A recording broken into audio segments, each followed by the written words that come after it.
તો હરિયાણામાં ચૂંટણી પરિણામોને લઈને જલેબી પર રાજકારણ થઈ રહ્યું છે। તો વિધાનસભાની ચૂંટણીઓના પરિણામ આવી ગયા છે। ગાંધીનગર કમલમ ખાતે જલેબી બનાવી ભાજપની ઉજવણી। તો સૌ કાર્યકર્તાઓ દ્વારા હરિયાણાની જીતની ઉજવણી કરવામાં આવી છે।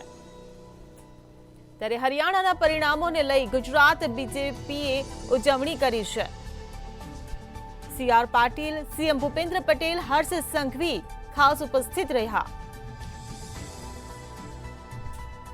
સૌ કાર્યકર્તાઓનું જલેબીથી મોં મીઠું કરાવવામાં આવ્યું છે। ગાંધીનગરથી આ સમાચાર મળી રહ્યા છે। ગાંધીનગર કમલમ ખાતે જલેબી બનાવીને ભાજપની જીતની ઉજવણી કરવામાં આવી રહી છે। તો સૌ કાર્યકર્તાઓ દ્વારા હરિયાણામાં થયેલી જીતની ઉજવણી કરવામાં આવી છે। હરિયાણાના પરિણામોને લઈ ગુજરાત બીજેપીએ ઉજવણી કરી છે। તો CR પાટીલ, મુખ્યમંત્રી ભૂપેન્દ્ર પટેલ, હર્ષ સંઘવી હાજર રહ્યા।